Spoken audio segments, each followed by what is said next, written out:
A day in the life of लोक सभा। So last video में हमने टू हाउसेस ऑफ पार्लियामेंट के बारे में पढ़ा, जिसमें हमने जाना कि जो पार्लियामेंट है किस तरीके से उसके दो हाउसेस होते हैं और वो दो हाउसेस कौन कौन से हैं, लोकसभा एंड राज्यसभा। लोकसभा कैसे बन के आता है, लोकसभा में किस तरीके से मेंबर्स इलेक्ट होके आते हैं, डायरेक्ट इलेक्शंस के थ्रू आते हैं, एंड राज्यसभा में किस तरीके से लोग इनडायरेक्टली इलेक्ट होके आते हैं, और इन दोनों में से कौन ज्यादा पावरफुल है, किस तरीके से लोकसभा के पास ज्यादा पावर है, ये सारी चीजें हम डिस्कस कर चुके हैं। तो पिछले कुछ वीडियोस में हमें ये डिटेल में समझ आ चुका है कि पार्लियामेंट किस तरीके से एक बहुत इंपॉर्टेंट रोल प्ले करती है डिसीजन मेकिंग में। अब इस वीडियो में हम थोड़ा सा और डिटेल में मतलब एक तरीके से एक आइडिया लेंगे कि भाई लोकसभा जो है वो किस तरीके से काम करती है, तो आपको इससे थोड़ा आइडिया मिल जाएगा। हो सकता है आपके लिए इतना ज्यादा इंपॉर्टेंट ना हो टेस्ट के अगर हम पर्सपेक्टिव से देखें तो, पर इट्स फाइन कि आपको एक होलिस्टिक व्यू जो है वो मिलना जरूरी है। If they have given this in your book, let's just give it a read. So 7 December 2004 was an ordinary day in the life of the 14th लोक सभा। तो 7 दिसंबर 2004 की बात है और ये लोकसभा के लिए जो 14th लोकसभा थे उसके लिए एक आम दिन था। Let us take a look at what happened in the course of that day। अब इसमें हम देखेंगे कि 7 दिसंबर 2004 को क्या क्या हुआ लोकसभा में। तो देखो यहाँ 14th लोकसभा लिखा है, मतलब कि हमारे देश में जो 14th नंबर पे लोकसभा के इलेक्शंस हुए थे और उन इलेक्शन से जो गवर्नमेंट बनी, जो लोकसभा बनी, जितने एमपी चुन के आए, तो वो जो 14th वाले इलेक्शंस थे तो उससे हमने क्या बोला, ये 14th लोकसभा है, जो 14th नंबर पे लोकसभा बनी, क्योंकि हर 5 साल में चेंज होते हैं ना, तो बस इसीलिए इसके आगे लिखा है 14th लोकसभा। तो हम देखते हैं कि भाई इस दिन क्या क्या हुआ। Identify the role and powers of the parliament on the basis of the proceedings for the day as given below. अब नीचे जो चीजें इन्होंने दी हुई हैं उसके बेसिस पे हमें ये भी देखना है कि भाई पार्लियामेंट के पास क्या क्या पावर हैं। जो हमने why do we need a parliament वाला सेक्शन पढ़ा है उसमें हमने जितने भी पॉइंट्स पढ़े हैं कि भाई हाँ पार्लियामेंट के क्या क्या पावर्स हैं, why it is so important, वो सारी चीजों को हमें यहाँ रिलेट करके देखना है। और अगर आप अपने क्लासरूम में हो, अगर आपकी टीचर आपको परमिट करे तो आप इसको इनेक्ट भी कर सकते हो, मतलब ये जो चीजें हो रही हैं आप इसकी एक तरीके से एक स्किट रोल प्ले भी कर सकते हो। तो 11 बज रहे हैं। Various ministries gave written answers to about 250 questions that were asked by members। तो लगभग 11 बजे जो अलग अलग मिनिस्ट्रीज हैं, जो कैबिनेट मिनिस्टर्स हैं, सो जैसे अगेन हमारे एजुकेशन मिनिस्टर, हेल्थ मिनिस्टर, जो भी होते हैं ना, ये सारे जो मिनिस्टर्स हैं उनमें से काफी सारी ऐसी मिनिस्ट्रीज थी जिनसे लोकसभा के मेंबर्स, अलग अलग लोकसभा के मेंबर्स ने सवाल पूछे हुए थे। मान लो कोई लोकसभा का मेंबर है, उसके कॉन्स्टिट्यूएंसी में रोडों की हालत बहुत ज्यादा खराब है, जो रोड्स हैं, जो रास्ते हैं, उनकी हालत बहुत खराब है, and he wants the answer from the ministry of road transport and highways. तो वो उस मिनिस्ट्री से सवाल पूछना चाहते हैं कि आप क्या काम कर रहे हो, आपने किस तरीके से रोड जो है सही से नहीं बनाए हुए, इतनी सारी दिक्कत हमारे कॉन्स्टिट्यूएंसी के लोग फेस कर रहे हैं, तो इस तरीके से वो सवाल पूछना चाहते हैं। तो ऐसे ही जितने भी लोकसभा मेंबर्स कुछ भी सवाल पूछना चाहते हैं वो एडवांस में ही अपने सवाल जो है वो मिनिस्ट्रीज को दे देते हैं, और फिर मिनिस्ट्रीज क्या करती हैं, उन सवालों पे आंसर बनाती हैं, मतलब एक तरीके से क्या क्या उन सवालों के जवाब हो सकते हैं वो लिखती हैं और वो फिर उसे पार्लियामेंट में जमा करती हैं। तो किस किस तरीके के सवाल पूछे गए थे उनसे? These included what is the government's policy on talking to militant groups in Kashmir। तो एक सवाल मिनिस्ट्री के पास आया, जो गवर्नमेंट है उससे पूछा गया कि भाई गवर्नमेंट जो है वो किस तरीके से कदम उठा रही है, किससे रिलेटेड, कश्मीर में जो मिलिटेंट ग्रुप हैं, कश्मीर में एक तरीके से जो आतंकवादी ग्रुप हैं, जो आतंकवादी हैं, तो वो लोग जिस तरीके की एक्टिविटीज कर रहे हैं उन एक्टिविटीज को रोकने के लिए, उन आतंकवादियों से बात करने के लिए जो गवर्नमेंट है वो किस तरीके की पॉलिसीज अपना रही है। The next question is, what are the figures of atrocities against scheduled tribes, including those inflicted by the police? तो एक सवाल आया है गवर्नमेंट के ऊपर कि गवर्नमेंट, क्या आपको पता है जो शेड्यूल्ड ट्राइब है उनके ऊपर क्या एट्रोसिटीज हो रही हैं, क्या उनके ऊपर अत्याचार हो रहे हैं, किस तरीके से लोग ट्राइबल लोगों के साथ अन्याय कर रहे हैं, और ये जो फिगर्स हैं उसमें आपको ये भी बताना है कि जो पुलिस है उसका क्या रोल है, वो किस तरीके से इन एट्रोसिटीज में इन्वॉल्व है। कई बार आपने देखा होगा कि जो पुलिस जो है वो खुद इस तरीके की गलत एक्टिविटीज में इन्वॉल्व होती है, मतलब जनता क्या उम्मीद करती है पुलिस से कि पुलिस उनकी हेल्प करेगी, उनकी बात सुनेगी, बट कभी कभी क्या देखने मिलता है कि कोई बेचारा अपनी प्रॉब्लम लेके पुलिस वाले के पास गया और पुलिस क्या कर रही है, उसे धुतकार के बाहर भगा दे रही कि अरे चल निकल यहाँ से, इस तरीके से पुलिस जो है वो खुद इस तरीके की गलत एक्टिविटीज में इन्वॉल्व होती है। तो सवाल ये पूछा जा रहा है कि शेड्यूल ट्राइब्स के खिलाफ जो अत्याचार हो रहे हैं उनके क्या फिगर्स हैं, कि कितने अत्याचार देखने मिल रहे हैं और उन अत्याचारों में से कितने अत्याचार ऐसे हैं जो कि पुलिस इन शेड्यूल ट्राइब्स के ऊपर कर रही है। What is the government doing about over pricing of medicine bye big companies. फिर एक दूसरा क्वेश्चन है कि जो दवाइयों के बढ़ते हुए प्राइसेस हैं, कि जो बड़ी बड़ी कंपनियां हैं वो क्या कर रही हैं, वो दवाइयों के प्राइसेस को बढ़ाकर बेच रही हैं, वो अपनी दवाइयों को बहुत महंगे दामों पर बेच रही हैं। तो गवर्नमेंट इसके लिए क्या कर रही है, क्योंकि दवाई तो कोई ऐसी चीज है जो कि बहुत ज्यादा बेसिक है, जो कि जनता के लिए बहुत ज्यादा जरूरी है। अगर जनता स्वस्थ ही नहीं रहेगी तो फिर देश काम कैसे करेगा, और स्वस्थ रहने के लिए उसे अफोर्डेबल मेडिसिन की जरूरत होगी। तो इसीलिए गवर्नमेंट को कदम उठाने चाहिए कि वो इंश्योर कर सके कि जो लोग हैं उन्हें अफोर्डेबल दाम पे दवाइयां मिल रही हैं। तो यही सवाल जो है गवर्नमेंट से पूछा गया है। एक एमपी ने पूछा है कि what government is doing about over pricing of medicine by the big companies. तो ये कुछ क्वेश्चंस हैं। आप देखोगे 250 सवाल हैं। अब 250 सवाल तो हम यहाँ डिस्कस नहीं करेंगे, but to give you a just कि किस तरीके से सवाल पूछे जाते हैं और कैसे अलग अलग एरिया से पूछे जाते हैं, उसके लिए आपको ये एग्जांपल्स दिए हुए हैं। तो 11 बजे जो है मिनिस्ट्रीज ने अपने आंसर सबमिट किए थे। अब 12 बजे 1 घंटे बाद क्या हो रहा है, a large number of official documents were presented and were available for discussion. अब इतने सारे सवाल पूछे गए तो उनका आंसर देने के लिए, उनके फैक्ट्स, फिगर्स, ये सारी चीजों को प्रेजेंट करने के लिए बहुत ज्यादा डॉक्यूमेंटेशन की जरूरत होती है। तो बहुत सारे ऑफिशियल डॉक्यूमेंट्स जो हैं वो पार्लियामेंट में प्रेजेंट किए गए डिस्कशन के लिए।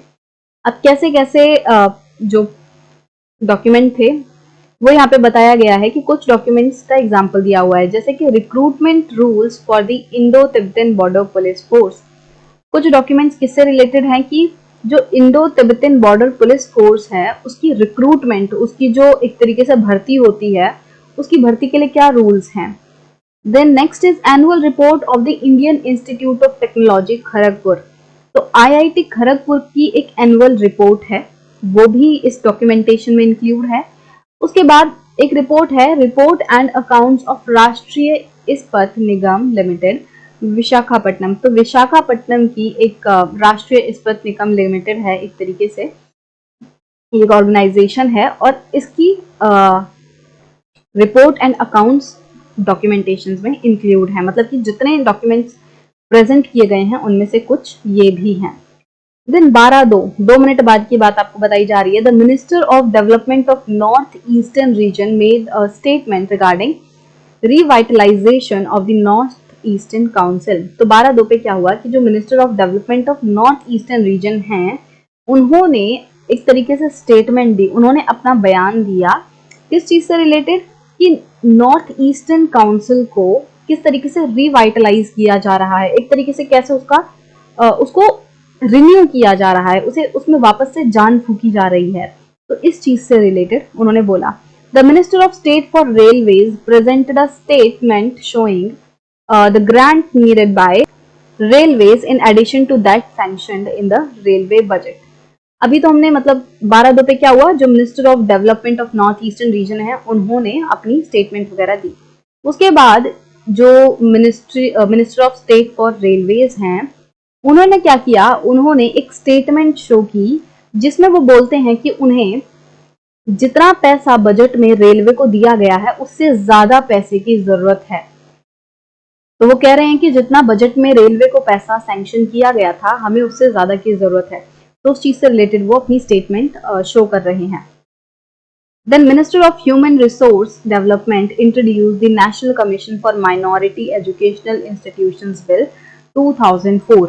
तो फिर दूसरे मिनिस्ट्री के मिनिस्टर उन्होंने क्या किया, जो ह्यूमन रिसोर्स डेवलपमेंट के मिनिस्टर हैं उन्होंने national commission for minority educational institutions की, मतलब जो छोटे एजुकेशनल इंस्टीट्यूशंस हैं उनके लिए कमीशन बनाई जाए, इस चीज से रिलेटेड उन्होंने बिल जो है वो इंट्रोड्यूस किया पार्लियामेंट में। He also gave a statement explaining why the government had to bring an ordinance for this। और उन्होंने एक स्टेटमेंट भी दी ये बताने के लिए कि गवर्नमेंट को किस लिए ऑर्डिनेंस लाने की जरूरत है, कि मतलब ये जो बिल है माइनॉरिटी एजुकेशनल इंस्टीट्यूशन का, national commission for minority educational institution bill, ये already as an ordinance pass हो चुका है। बट जब कोई ऑर्डिनेंस पास किया जाता है उसके लिए जरूरी होता है कि नेक्स्ट जो सेशन होता है पार्लियामेंट का उसमें उसे पास कर दिया जाए। ये आपके लिए थोड़ा सा कॉम्प्लिकेट हो सकता है कि ऑर्डिनेंस मतलब जब आप मान लो कोई बिल है या कोई एक्ट है उसको बिना पार्लियामेंट में पास किया आप उसे लागू कर दे रहे हो। अध्यादेश से हिंदी में कहते हैं कि देखो ऐसा होता है कि जो पार्लियामेंट है या जो लोकसभा है ये हमेशा सेशंस इसके नहीं चलते हैं। इसके जैसे विंटर सेशन होगा, समर सेशन होगा, मॉनसून सेशन होगा, इस तरीके से इसके अलग अलग सेशंस होते हैं और फिर बीच में गैप रहता है। मान लो जो गैप है जिस टाइम पे लोकसभा में मेंबर्स आके नहीं बैठ रही हैं, डिस्कशन नहीं चल रही है, उस टाइम पे कुछ ऐसा हो गया जिससे रिलेटेड गवर्नमेंट को एक एक्ट लाना बहुत ज्यादा जरूरी है। तो गवर्नमेंट ने क्या किया कि बिना पार्लियामेंट में उस एक्ट के पास हुए उसने वो एक्ट लागू कर दिया। तो इसे हम क्या कहेंगे, ऑर्डिनेंस, अध्यादेश। और ये जो ऑर्डिनेंस है इसको नेक्स्ट जो सेशन होता है पार्लियामेंट का, कि जब वापस से लोग नए सेशन में लोकसभा में आके बैठेंगे तब जरूरी है कि जो ऑर्डिनेंस आपने बिना सेशन वाले टाइम पे, मतलब जब सेशन एक्टिव नहीं था तब आपने जो ऑर्डिनेंस पास किया था उसको अभी आपको पास करवाना होगा। तो कोई भी एक्ट हमने पढ़ा है कि पार्लियामेंट क्या करती है, किसी भी लॉ को इंट्रोड्यूस करती है या लॉ को पास करने का काम पार्लियामेंट का है। तो गवर्नमेंट अपनी मर्जी से कोई भी ऐसे लॉ पास नहीं कर सकती। बाई चांस उसने कोई लॉ पास कर दिया है तो उसे उसे वापस से पार्लियामेंट में पास करवाने के बाद कुछ समय के अंदर अंदर उसे पूरे प्रोसीजर से पार्लियामेंट से उसे पास करवाना होगा, तभी वो जो एक्ट है या जो ऑर्डिनेंस वो लाए थे वो वैलिड रहेगा, अदरवाइज वो ऑर्डिनेंस खत्म हो जाएगा। तो ये आपको इतना ज्यादा समझने की जरूरत नहीं है, इसमें बस ऐसे छोटा सा पॉइंट दे दिया है। तो क्या हुआ कि जो national commission for minority educational institution bill है, ये इस मिनिस्ट्री ने पहले ही इसे एज ऑर्डिनेंस निकाल दिया था। अब वो वापस से उसे पार्लियामेंट में प्रेजेंट कर रहे हैं ताकि पूरे प्रोसीजर के थ्रू होके ये पास हो सके। और ये जो मिनिस्टर हैं वो बता रहे हैं कि भाई हमने क्यों इसे ऑर्डिनेंस की तरह निकाला था, क्यों हमने इसको ऑर्डिनेंस लाया, क्या इंपॉर्टेंस थी ऑर्डिनेंस लाने की, क्या जरूरत थी। फिर 12-14 पे क्या हुआ, several members highlighted some issues including, 12-14 पे 12-14 पे कुछ लोगों ने कुछ इश्यूज को, कुछ दिक्कतों को हाईलाइट किया। उन दिक्कतों में से कुछ थी the vindictiveness of central bureau of investigation in registering cases against leaders in the Tehelka case. तो कुछ लोगों ने क्या इशू उठाया कि एक तहलका केस हुआ था और उसमें काफी सारे जो लीडर्स हैं, पॉलिटिकल लीडर्स हैं, वो इन्वॉल्व थे। तो लोगों ने बोला कि जो सीबीआई है वो क्या कर रही है, वो कुछ लीडर्स के खिलाफ एक तरीके से विंडिक्टिवनेस दिखा रही है केस रजिस्टर करने में। विंडिक्टिवनेस मतलब कि एक तरीके से प्रतिशोधात्मक रवैया दिखा रही है, एक तरीके से बदले की भावना से केसेस रजिस्टर किए जा रहे हैं। Need to include Rajasthani as an official language in the constitution. कुछ लोगों ने बोला कि भाई राजस्थानी को, जो राजस्थानी लैंग्वेज है उसे कॉन्स्टिट्यूशन में एज ऑफिशियल लैंग्वेज इंक्लूड कर लेना चाहिए, कि मतलब जो ऑफिशियल लैंग्वेजेस हैं कॉन्स्टिट्यूशन की उसमें राजस्थानी भी होनी चाहिए। Need to renew the insurance policies of farmers and agricultural workers of Andhra Pradesh. तो कुछ लोगों ने क्या इशू उठाया कि जो आंध्र प्रदेश के फार्मर्स एंड एग्रीकल्चरल वर्कर्स हैं उनके लिए जो इंश्योरेंस पॉलिसीज हैं उनको रिन्यू करवाना है, उन्हें उनमें चेंजेस करवाने हैं। देन 226 में क्या हुआ, इससे पहले भी हमने देखा कि दिक्कतें, कुछ प्रॉब्लम्स जो हैं वो हाईलाइट की गई। फिर उसके बाद 226 पे क्या हो रहा है, 2 bills proposed by the government were considered and passed. 2 bill जो गवर्नमेंट ने इंट्रोड्यूस किए थे उनको कंसिडर किया गया, उन पे बातचीत हुई और उन्हें पास कर दिया गया लोकसभा में। उसमें मेजोरिटी ने वोट दिया उन बिल्स के सपोर्ट में और वो बिल लोकसभा में पास हो गए। They were the securities laws amendment bill. एक लॉ था the securities law amendment bill. Amendment मतलब जब चेंज होते हैं, तो मतलब जो सिक्योरिटीज लॉ बिल था उसमें अमेंडमेंट की गई है और अमेंडमेंट करके इसको इंट्रोड्यूस किया गया है। तो सिक्योरिटीज लॉ अमेंडमेंट बिल जो है ये पास हुआ। The enforcement of securities interest and recovery of debt laws amendment bill, तो ये दूसरा लॉ जो है ये भी पास हुआ। फिर 4 बजे क्या हुआ, finally there was a long discussion regarding the foreign policy of the government and the need to continue an independent foreign policy in the context of situation in Iraq. फिर 4 बजे क्या हुआ, जो पार्लियामेंट में है उसमें फॉरेन पॉलिसी से related discussion हुई कि जो गवर्नमेंट है वो किस तरीके से फॉरेन पॉलिसी को लेके चल रही है। इस चीज से रिलेटेड पूरी डिस्कशन हुई और लोगों ने बोला कि हमें एक इंडिपेंडेंट फॉरेन पॉलिसी अपनानी होगी इराक के कॉन्टेक्स्ट में, कि हम इराक के साथ हैं नहीं है, ये चीजें नहीं होनी चाहिए। हमें अपने पर्सपेक्टिव से सोचना चाहिए, हमारा अपना एक स्टैंड होना चाहिए, हमें एक इंडिपेंडेंट पॉलिसी अपनानी है। ये नहीं कि किसी दूसरे देश के बहकावे में आके या उससे इन्फ्लुएंस होके हम अपनी पॉलिसी बनाएं, ऐसा नहीं होना चाहिए। हमें एक इंडिपेंडेंट फॉरेन पॉलिसी की जरूरत है इराक के केस में। तो उस टाइम पे इराक का कोई इशू चल रहा होगा तो उससे रिलेटेड बात हो रही है। जैसे अभी रशिया और यूक्रेन का इशू चल रहा है और उसमें हमारी क्या है भाई, हमारी एक इंडिपेंडेंट पॉलिसी होनी चाहिए। अगर हमें रशिया से कम दाम में तेल लेने से फायदा हो रहा है तो हम लेंगे।